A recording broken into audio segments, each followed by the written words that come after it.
Latina nurse used a pen to save a billionaire. Hospital betrayed her. What came after was unreal.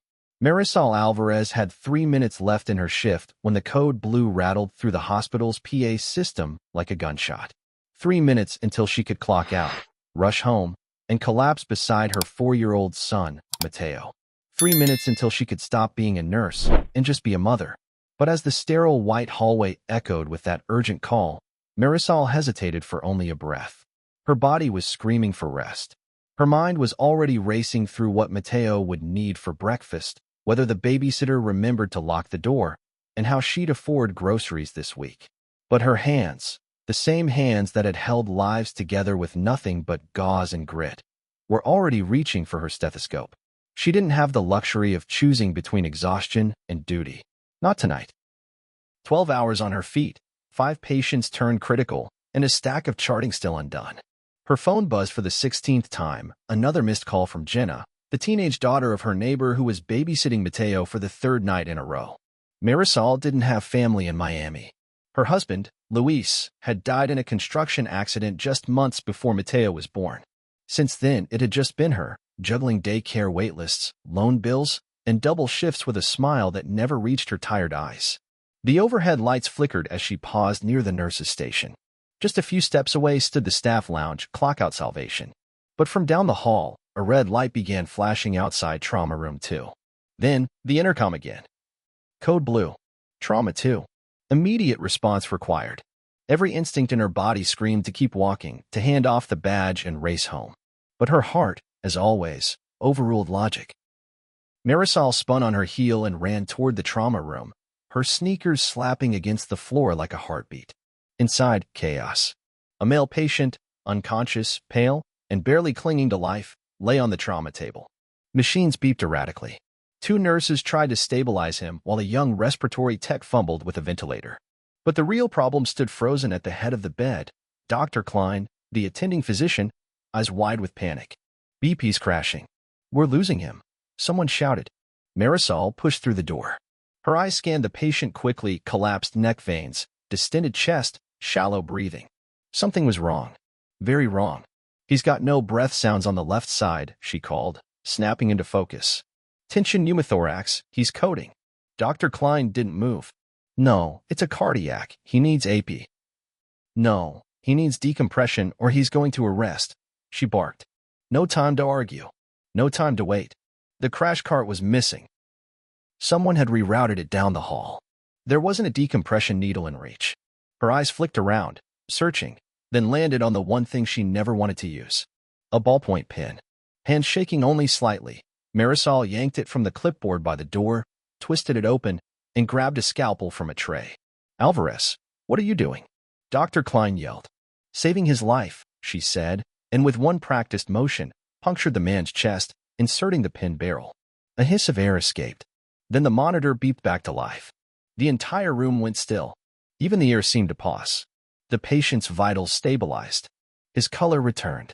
And for a moment, Marisol thought she could breathe too. But then, the door slammed open. Hospital security stormed in, followed by the unit manager and 2 administrators, their eyes wide not with awe, but fury. What the hell happened here? One of them barked. Unauthorized procedure, another muttered. Did you touch the patient without an attending's directive? She saved him, whispered the respiratory tech. Marisol took a step back, the adrenaline draining from her limbs. Her hands were still red from where she had braced against the patient's chest. She looked down at them, and for the first time that night, they trembled. Someone handed her a clipboard. An incident report. She hadn't even taken off her gloves yet. The Billionaire CEO, unknown to her at the time, was wheeled out under heavy security. No one said thank you. No one said well done. Only silence. And tension. The kind that comes right before a storm. Back at her locker, Marisol peeled off her scrubs with stiff fingers, every muscle aching. She checked her phone, a new voicemail from Jenna. Hey, Miss Marisol. I'm sorry, but my mom says I can't stay late anymore. Mateo's okay, but he cried for you. I think he's getting sick. Marisol sank to the floor, her back against the cold metal. Between the beep of hospital monitors and the weight of the pen in her pocket, reality sank in. She had just saved a man's life, and in doing so, might have just lost her job. The story wasn't over. Not even close. But for Marisol Alvarez, the night had just begun. The morning sun hadn't yet broken through the clouds when Marisol Alvarez returned to the hospital, not as a nurse, but as an investigation subject. She hadn't slept.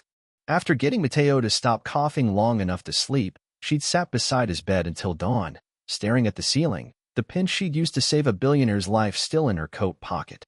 The hospital incident report form had been signed. She couldn't bring herself to write down what happened, not when every word felt like it could be used against her. When she entered the staff lounge, heads turned. Some looked away. Others whispered. No one smiled. She had no idea who the man was, the patient she'd saved. She still didn't.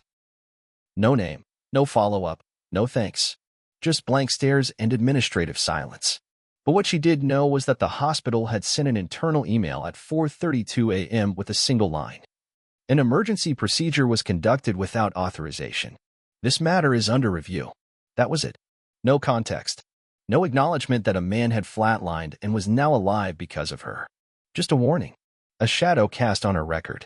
When her supervisor, Ellen Voss, called her into the office, Marisol half expected to be escorted out. Instead, she was told to sit, and Ellen closed the blinds, always a bad sign. You understand the severity of what you did, right? Ellen began, voice flat. Her thin fingers tapped the desk like a metronome. I saved his life, Marisol said quietly. Without doctor authorization.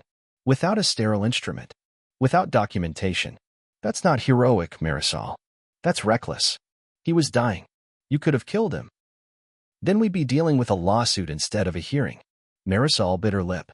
She wanted to scream. To ask if anyone else had even moved when the man was coding. To ask why her instincts were considered a threat and not an asset. I had no choice, she said. There's always a choice. And you made the wrong one. At least, that's how this will look on paper. That word again. Paper. As if her whole life could be reduced to checkboxes and signatures. Ellen slid a formal notice across the desk. Temporary suspension pending investigation. You're not to return to the floor until further notice. Her ears rang. But I don't have anyone to watch my son full-time. I can't afford. I'm sorry, Ellen said, and meant none of it. Back home, Marisol's apartment felt colder. Mateo was curled up on the couch, blanket wrapped around his small body, cartoons flickering across the screen. His cough had worsened, but his eyes lit up when he saw her. Mommy, he beamed, running into her arms. She hugged him tight, closing her eyes against the weight pressing into her chest. He smelled like baby lotion and orange juice. A smell she feared might someday be replaced by memories she didn't have the strength to make yet. Why are you home? He asked. She tried to smile. Mommy's getting a few days off. Like a vacation? Yeah, she whispered. Something like that. Her phone buzzed again. A blocked number. She let it ring. Then again. Another call. She finally picked up. Miss Alvarez? The voice was young, nervous. This is, Alex. I'm a resident at St. Andrews. I was in the room during the code last night. Her heart stopped. Yes. I just wanted to say what you did. I've never seen anything like it. You saved that guy. No question. Thank you, but she paused. That doesn't really count for much when no one's saying it out loud. I am saying it out loud, he said. And I think the patient was someone important. Like, really important.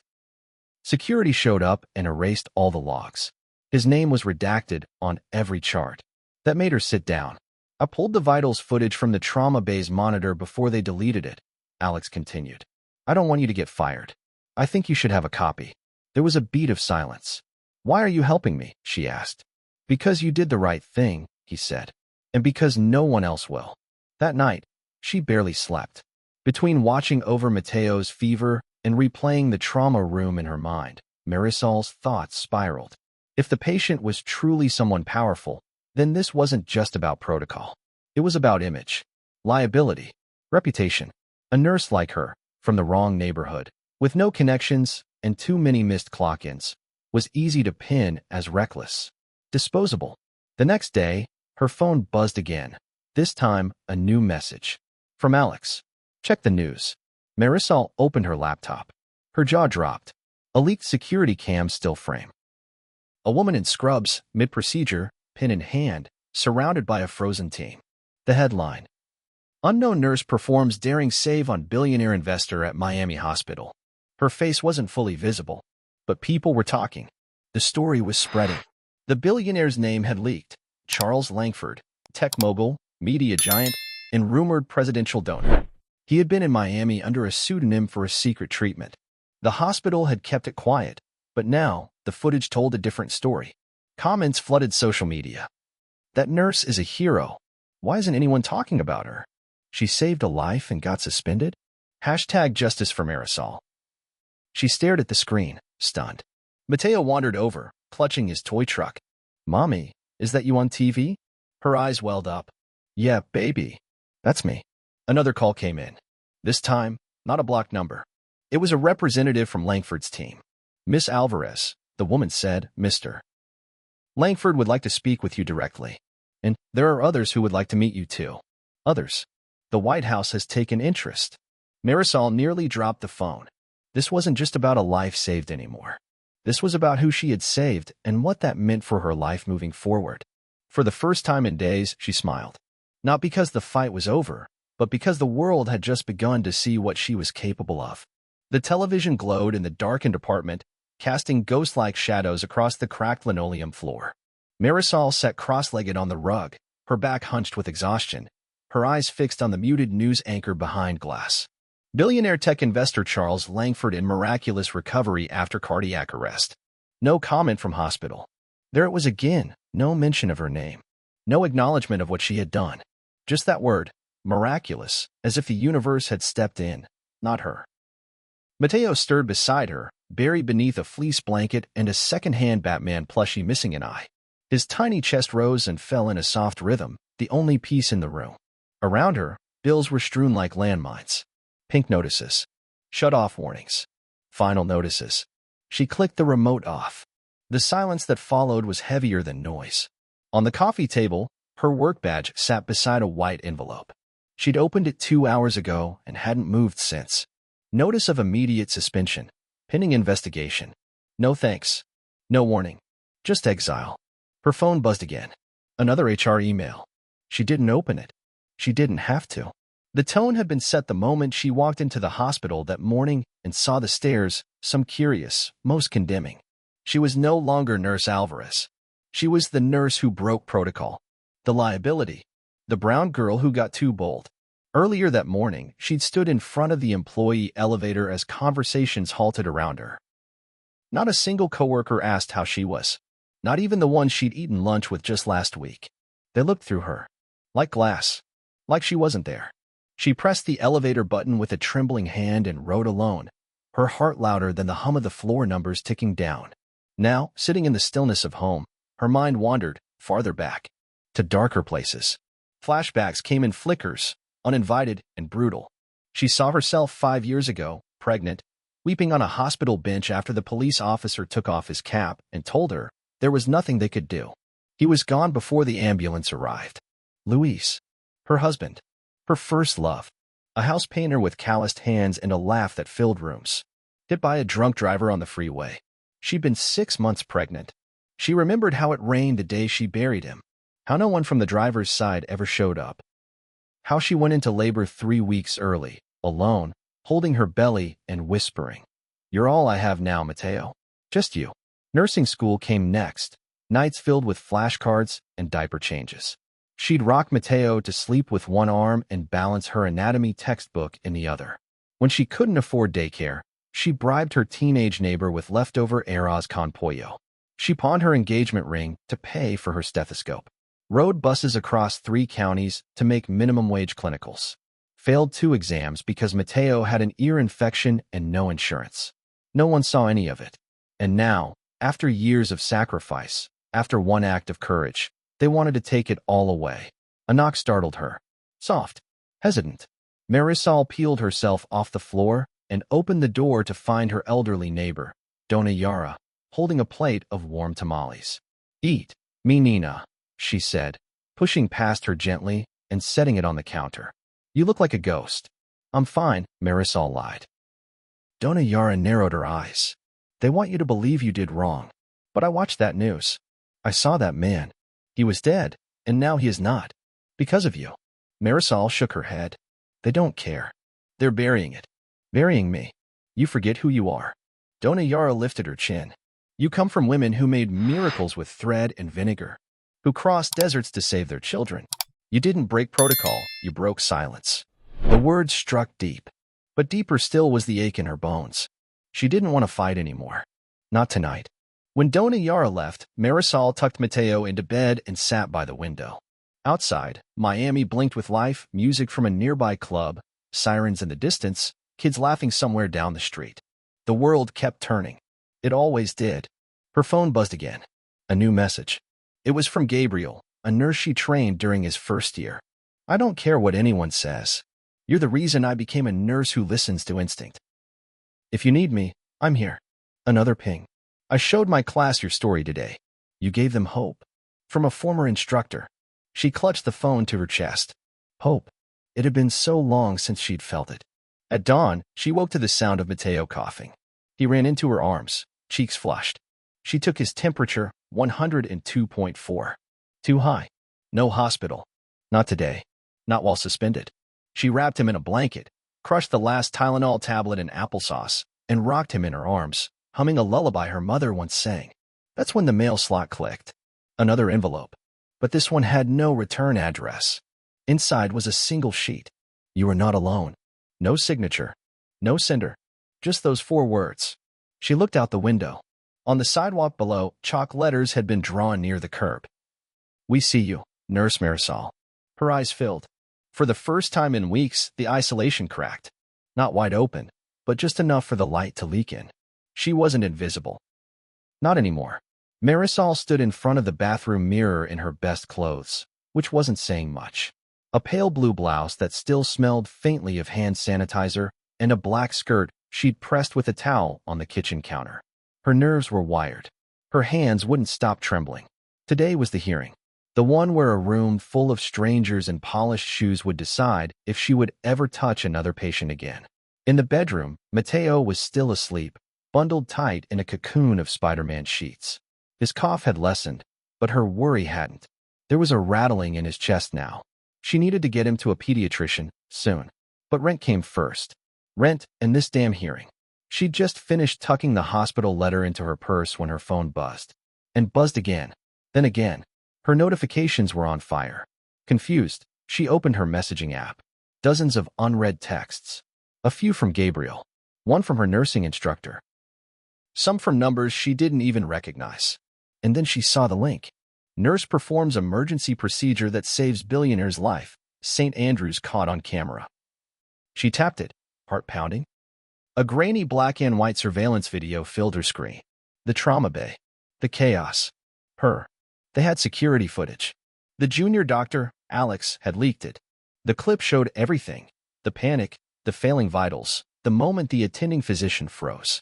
And then it showed Marisol stepping in, calm but intense, barking orders, grabbing the pin, making the incision. Blood. Gasp. Life. The headline below it read, Nurse saves billionaire with ballpoint pin while doctors watch. Her breath caught. Social media had erupted. She didn't have to scroll long to see what the world was saying. A hero in scrubs. Hashtag Marisol saved him. This is what a nurse looks like. People weren't just talking. They were rallying. Photos of her mural in Little Havana were now viral. Think pieces. TikToks. Memes. Even artwork. She stared at her screen, frozen, as something inside her began to fracture. Then came the pounding on her front door. Not loud. Rhythmic. Persistent. She peeked through the peephole and gasped. 2 news trucks idled on the curb, antennas reaching for the clouds. Cameramen stood near the stairs. Reporters with notepads. One woman was holding a microphone with her name spelled out in gold letters. They'd found her. Before she could think, Mateo shuffled out of the bedroom, rubbing his eyes. Mama, why are there people outside? She dropped to her knees and scooped him up. They're just visitors. Stay inside, okay? She locked the door and drew the blinds shut. Her phone rang. Unknown number. She didn't answer. It rang again. This time, it was Ethan Glass, the billionaire's legal rep. She answered with a whisper. Hello. Ms. Alvarez, he said carefully, like she was made of glass. You should be aware Mr. Langford has authorized me to confirm the events in that video. He gives you full credit, though he won't be making a public statement. Yet. Why not? She asked. Timing, he said. Media control. legalities. He'll speak when it matters most. Of course, even in a storm like this, the rich played chess while the rest of them clung to checkers. Marisol ended the call and sank to the floor.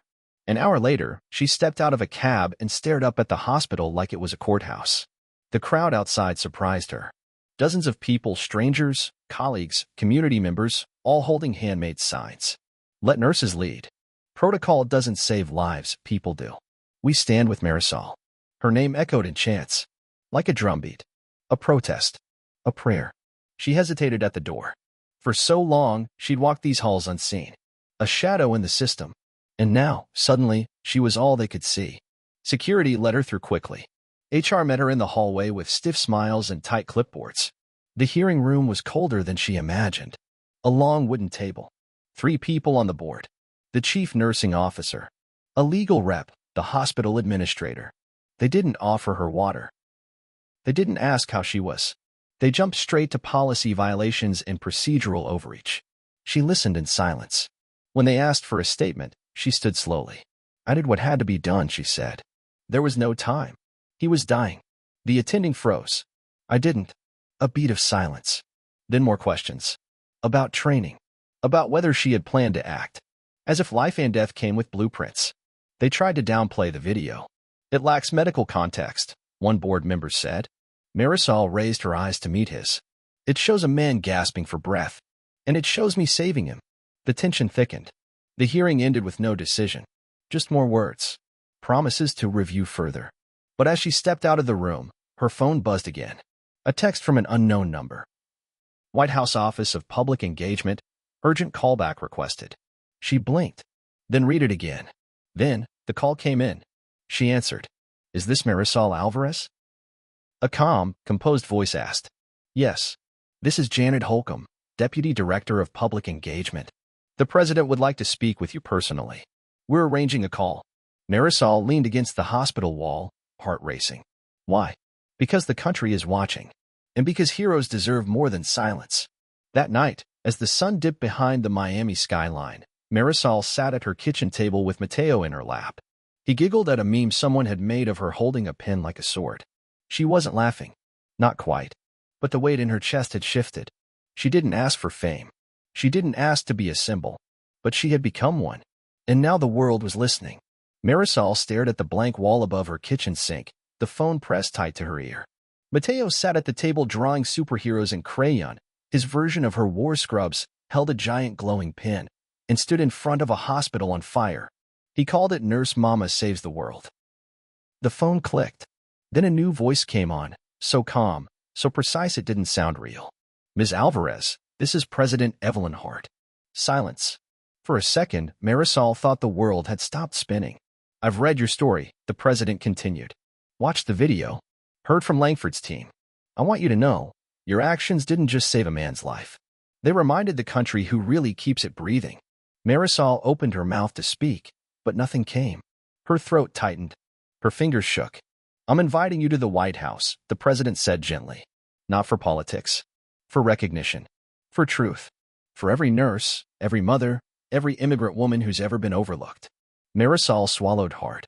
I don't know what to say. You already did, the president replied. When you picked up that pen. Click. The line went dead. And Marisol sat there, stunned. No tears this time. Just awe. And a quiet fear curling in the pit of her stomach. The next day, the hospital called. Not to apologize. To negotiate. After the video and the press storm, they had no choice. The board offered to reinstate her. Quietly. No admission of wrongdoing. Just an awkward press release and full confidence in her professional integrity. But Marisol didn't want reinstatement. She wanted truth. And she told them so. If I come back, she said over the speakerphone, I come back as more than a nurse. I come back as your voice of accountability. I want changes. I want protocols reviewed. I want nurses on the board. There was silence on the other end. Then someone muttered, that's above your pay grade. She laughed. Then raise it. The trip to Washington happened fast. 2 days later, Marisol stood in the East Room of the White House, wearing a borrowed blazer and black flats she'd found at a Goodwill near Little Havana. Her hair was pulled back in a low twist. Her palms were damp. Mateo stood beside her, holding her hand like a lifeline. His bow tie was crooked, his face glowing with excitement. Reporters packed the room. The president stood at the podium, calm and commanding. This nation was built by those who step forward when systems fail, she said. Today, we honor one such woman. A nurse. A mother. A first-generation American who acted not out of ambition, but compassion. When Marisol was called to the stage, the applause was thunderous. Deafening. She stepped up with slow, careful steps, like the floor might collapse beneath her. The president shook her hand and leaned close. They're going to want things from you now, she whispered. Speak only when it matters most. And when you do, make them listen. That night, back at the hotel, Marisol couldn't sleep. She sat on the window ledge, looking down at the Capitol lit up in amber light. Mateo was curled in bed, exhausted from the cameras and questions. She held her phone in her lap, scrolling through messages. Messages from nurses in Kansas, Texas, Detroit. Messages from undocumented moms. From medical students who'd almost dropped out until they saw what she did. One message stood out. From a man named Andres, a nurse in Arizona. They made me leave my shift when I tried to call out an error that almost killed a patient. I didn't have your courage, but now I think I might. That was the moment she realized this wasn't about her anymore. Back in Miami, the world hadn't calmed, but Marisol had changed. She returned to St. Andrew's General not as the scapegoat, but as the symbol. Protesters were gone, replaced with banners in the ER, "We save together." Colleagues who once looked through her now nodded, spoke. Some even apologized. Gabriel brought cafecito on her first day back. Even the chief of surgery offered a sheepish thank you. But she never forgot the silence. The way the system turned its back. She knew the media would move on. The hashtags would fade. So, she started speaking. She gave interviews. Not for fame, but to talk about nurse-to-patient ratios, about immigrant families, about children like Mateo who grow up learning resilience too early. She told stories.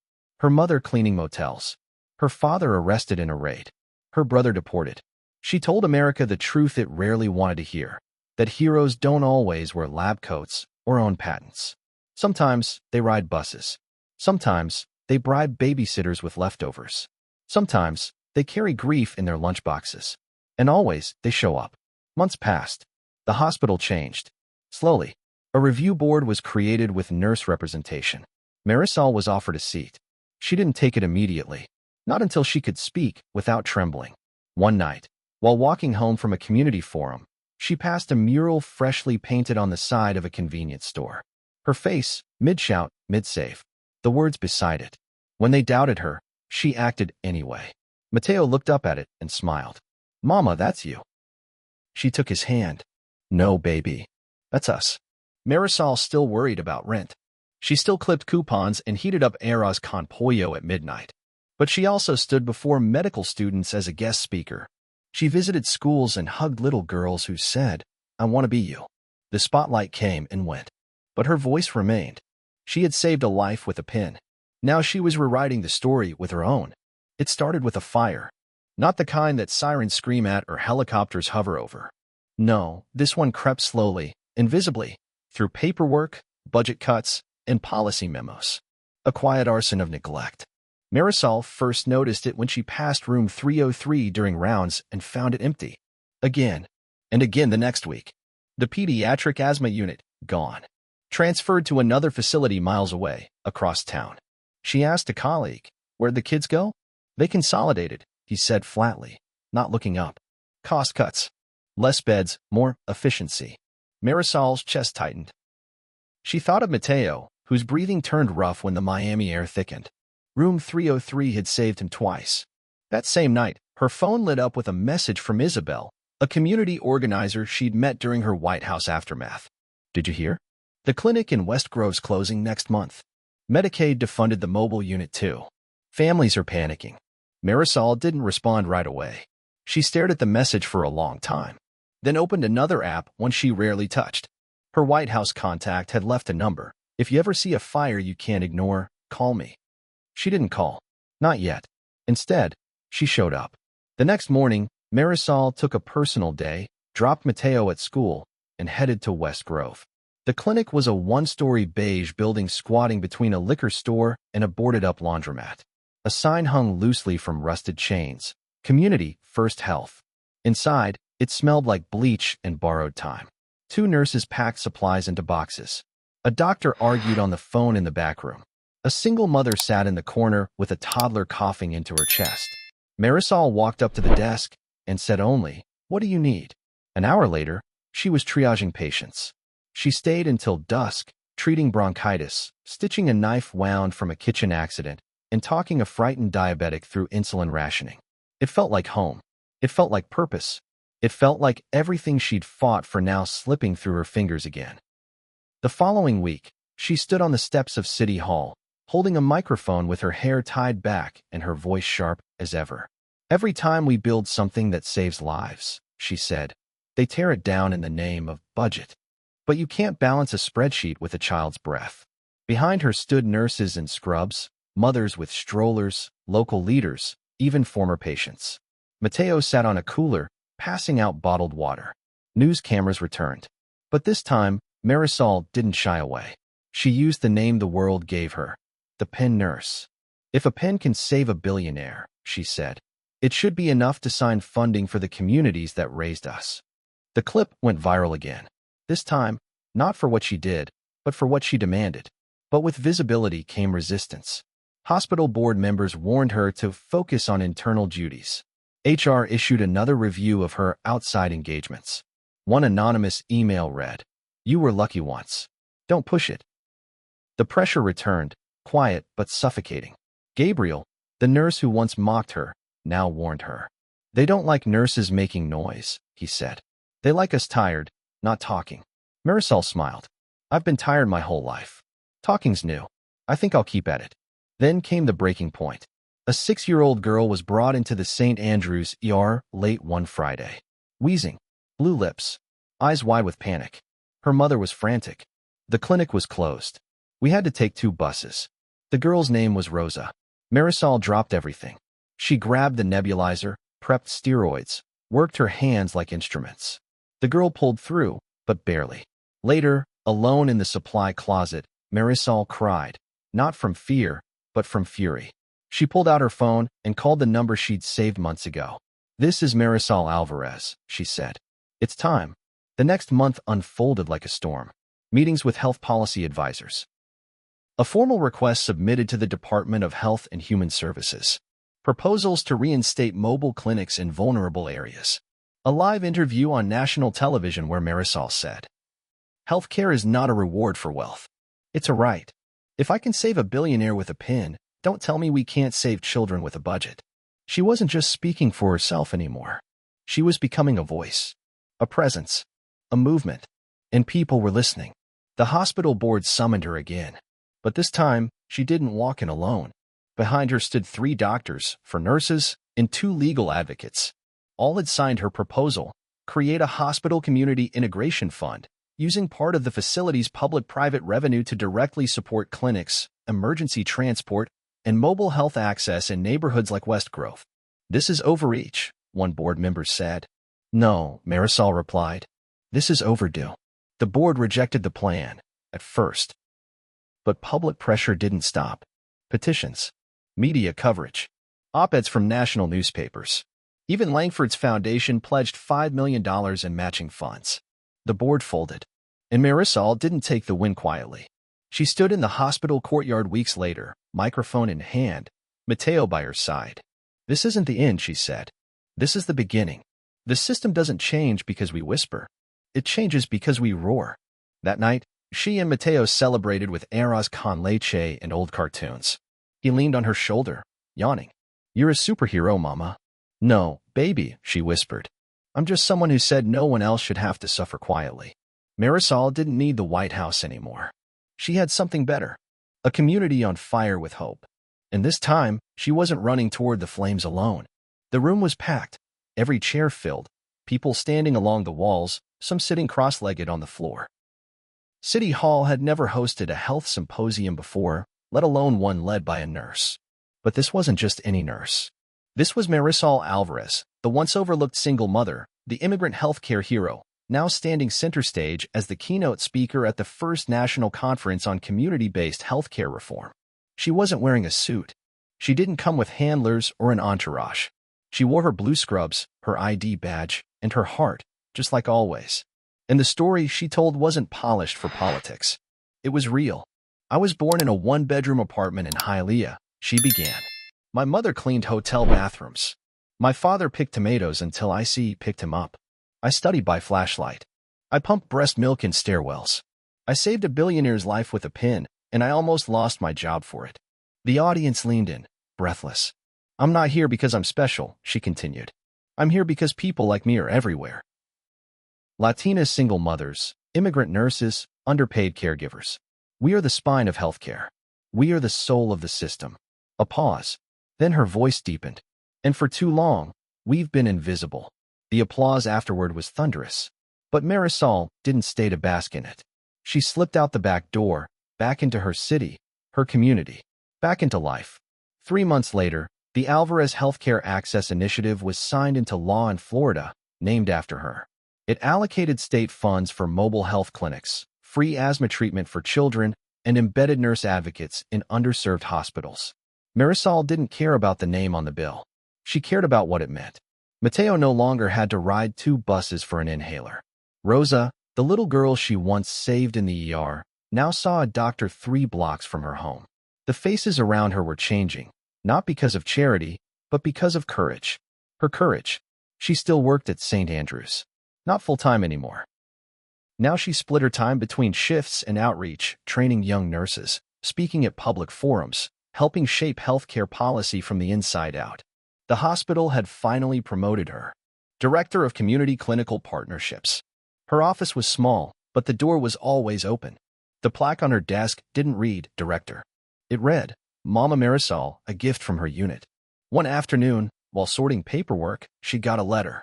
An invitation. Harvard School of Public Health offering her a fully funded position in their Global Health Leadership Program. She stared at the envelope. Then she thought of Mateo, and Miami, and everything they'd built. She turned it down. But she sent back a note. Thank you. Train your students to listen to the ones who don't look like them. Teach them that brilliance often wears second-hand shoes. SEO Spotlight. The inspiring true story of a Latina nurse who went from saving lives to shaping healthcare reform wasn't just a viral moment anymore. It became part of nursing school curricula. It headlined blog posts titled, From Nurse to National Leader, The Marisol Alvarez Journey.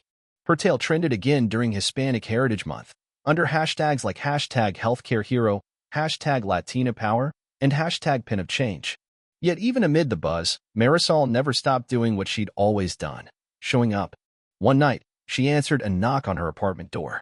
It was a teenage girl in tears. Her mom couldn't breathe. Marisol grabbed her bag, called 911, and stayed with the woman until help arrived. No cameras. No hashtags. Just instinct.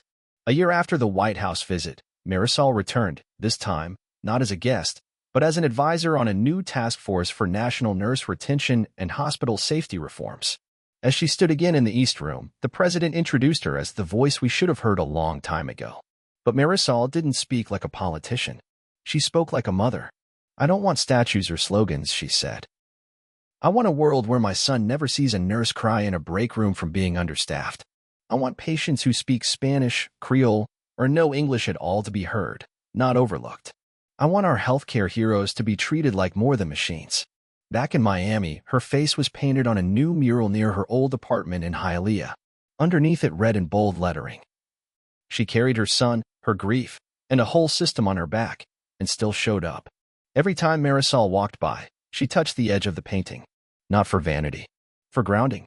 For the little girl she once was, the one who felt invisible. Mateo was 10 now.